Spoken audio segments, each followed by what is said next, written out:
So, eto ang balita mga sangkay. Akalain mo ang presidente ng Pilipinas, ibinunyag po mismo mga sangkay sa international sa isa pong summit na kung saan andun din po yung mga opisyal ng China. Ibinunyag po mismo mga sangkay sa leader ang ginagawa po nito mga Chinese dyan sa West Philippine Sea. Well, tingnan po natin ang balitang to.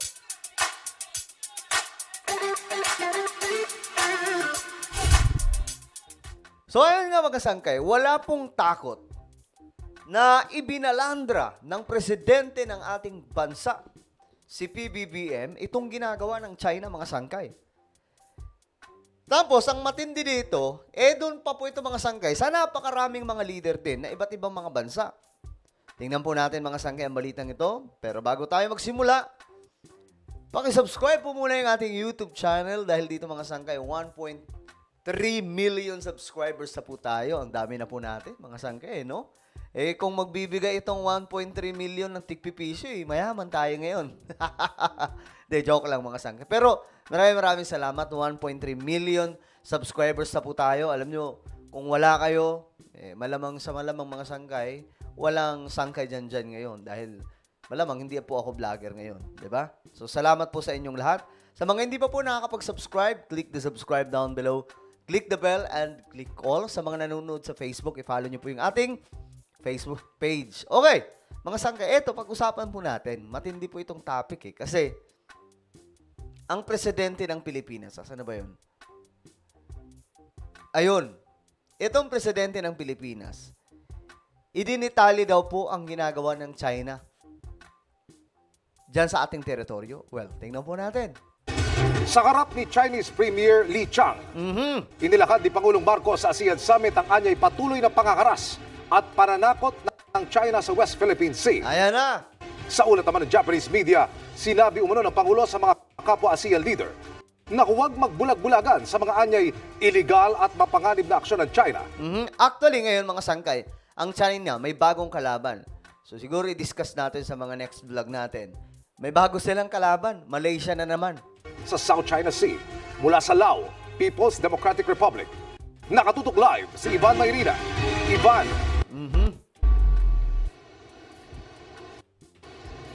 Emil, nanawagan si Pangulong Bongbong Marcos sa kanyang mga kapwa-leader sa ASEAN at sa harap ng kinatawan ng China na madaliin na ang pagbuo ng ASEAN-China Code of Conduct para panatilihin ang kapayapaan sa South China Sea.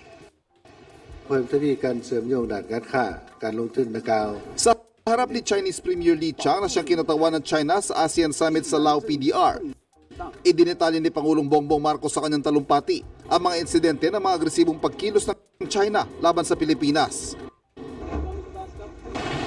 Kabilang na riyan ang pangaharang, pambobomba ng water cannon, panunutok ng laser, at sadyang pagbangga sa barko ng China sa Escoda Shoal at magyang pambubuli sa mga barko at eroplano ng BFAR. Sabi ng Pangulo, patuloy daw na nakakaranas ang Pilipinas ng harassment at pananakot mula sa China. Pagpapakita raw ito ng patuloy na pagbaliwala ng China sa international law.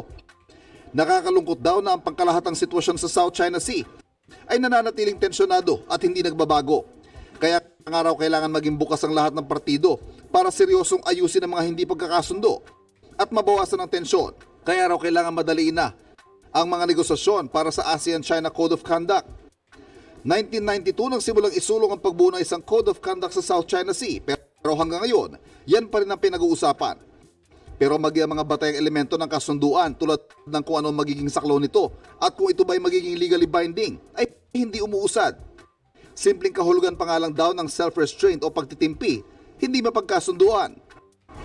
Sa isa pang hiwalay na pulong sa ASEAN-Japan Summit, sinabi naman ng Pangulo na may tuturing anyang transnational problem ang mga agresibong aksyon sa East at South China Sea na nakaapekto sa kapayapaan at katatagan sa rehiyon at tungkulin anya ng ASEAN na bantayan ng maritime security at territorial integrity. May mga bansang nagpahayag din ng pagkabahala sa napapadala sa tumitinding tensyon sa South China Sea, tulad ni Prime Minister Lawrence Wong ng Singapore. Ayan na. Base sa ulat ng Agence France Presse, inilarawan niya na live at immediate ang issue at maaaring magkaroon ng malubhang sakuna na mauwi sa digmaan. Buti nagsalita na rin ang Singapore kasi nakaraan mga sangkay, lagi pong sinasabi na neutral, di ba? Neutral lamang. Well, mga sangkay, kitang-kita naman yung ginagawa ng China dyan. Pero hindi rin daw katakatakang marami mga bansa sa ASEAN ang nangingiming pumanig sa Pilipinas sa usaping ito. Hindi naman kasi may kakaila ang kahalagahan ng China sa ekonomiya ng ASEAN. Pinakamalaking trading partner ng ASEAN ng China. Sa kabuang 500 bilyong dolyar na halaga ng kalakalan kada taon. Ikatlong pinakamalaking pinanggagalingan din ito ng foreign direct investments. Gita man ng Pangulo, hindi dapat ihiwalay ang economic cooperation sa political security. Kaugnay nito, iniulat ang Japan-based media na NHK na nanawagan umano ng Pangulo sa retreat kahapon ng mga kapwa ASEAN leader na huwag magbulag-bulagan sa mga anyay iligal at mapanganib na aksyon ng China sa South China Sea. Sinabi pa umano ng Pangulo na tiliwas daw ang mga aksyon ito sa layunin ng ASEAN na magkaisang humarap sa mga banta laban sa mga miyembro at ang pananahimik sa gitna ng mga bantang ito nakapagpapahinaan niya sa ASEAN. Ang ulat ng NHK ay base raw sa nakuha nilang kopya ng speech ng Pangulo. Hindi inilabas sa Malacanang ang talumpating yan. Okay. So, hindi inilabas ng Malacanang. Pero ito po yung sinabi mga sangkay. No, hindi ko alam kung nakunan po ito ng media, no? Pero sayang mga sangkay, no? Kung sana na, ewan ko lang, sana nailabas po ito. Pinamukha mismo sa China. Dahil karaniwang hindi isinasayang papawid ang usapan sa leaders retreat. Sinubukan naming tanungin ng Pangulo tungkol dyan. It is improper for me to disclose anything that was mentioned in the closed session.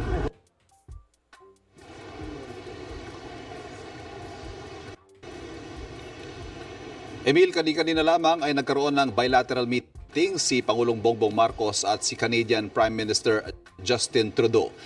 Nagpasalamat ang Pangulo sa patuloy na suporta ng Canada sa posisyon ng Pilipinas, hindi lamang sa mga statement kundi maging sa anyay capacity building ng Pilipinas sa South China Sea.